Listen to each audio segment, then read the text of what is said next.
Greetings, South Florida, and thank you for joining us. I'm Manny Simone for Wilton Live, and today is Thursday, April the 12th, 2018, and here are the headlines that you need to know from our partner, South Florida Gay News. Brought to you by our sponsor, Varsity Gay League of Fort Lauderdale, that manage local LGBTQ kickball and dodgeball. To join the Spring League, visit them online today. Now, let's get started. The United States Census Bureau revealed in a congressional report that the 2020 US Census will ask couples if they identify as same-sex or opposite sex. This will be the first distinction of same-sex couples in US Census history. Wendy Becker, a married lesbian woman who is part of the practice run team, said, "It really normalizes our experience on an American government form so that everybody looking at it and everybody filling it out sees that we exist." In local news, to improve the aesthetic look of Wilton Drive, once the Florida Department of Transportation reduces the number of lanes from 4 to 2, Wilton Manors has hired Metro Consulting Group. Under their contract, the first phase of which will be funded with $20,000 from the city's budget, Metro will create a landscape and streetscape plan for Wilton Drive. The purpose is to decide what types of shade trees will be planted along the street and where they will be planted.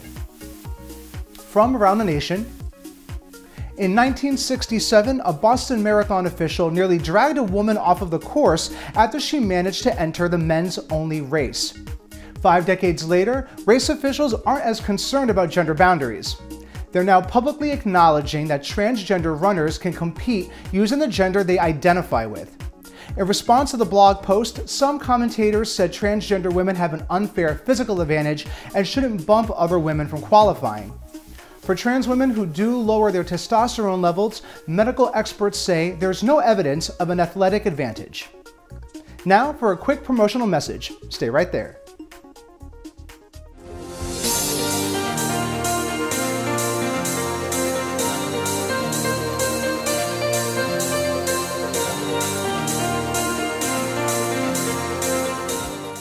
Thank you for staying with us. And now, this week in sports.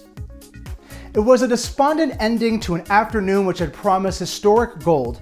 Transgender weightlifter Laurel Hubbard departed the Carrera Sports Arena with a heavily bandaged elbow, ligaments likely ruptured, and hopes of becoming the first transgender athlete to win Commonwealth gold ruined. She leaves a Gold Coast without a medal, but has still made her mark by becoming the first transgender athlete to compete at the Commonwealth Games. Venezuelan Olympic diver Robert Paez penned a moving essay for Outsports this week in which he came out publicly as gay. Paez, who competed in the 2012 and 2016 Summer Olympics, went on to say that he believes he's gay because God created me and he wanted it that way. Paez said he came out to his mother when he was 18, not long after competing at the 2012 Olympics in London. The diver added that the rest of his family, including his father and siblings, also accepted him for being gay. From the world of entertainment, a contestant on the singing reality show The Voice spoke out against her comparison to other lesbian artists. Kelly Clarkson, who was on the show's panel of judges, compared competitor Molly Stevens to other lesbian artists Melissa Etheridge and the Indigo Girls. Stevens took to Instagram in a since deleted post to address what she thought was a stereotyped comparison. "Wow, this really bums me out," Clarkson said in response.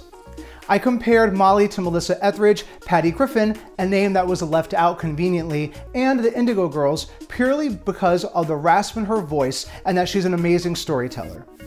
Stevens later apologized in a subsequent post.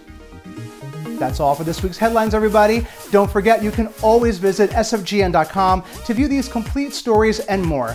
Thank you so much for tuning in. And remember, if you're looking for a fun outdoor activity, Varsity Gay League has both kickball and dodgeball opportunities for you. Visit them online today for more info. I'm Manny Simone for Wilton Live, and your loyalty to our broadcast is always appreciated. Have an excellent weekend, and we'll see you back right here next Thursday. But stay tuned for a final promotional message.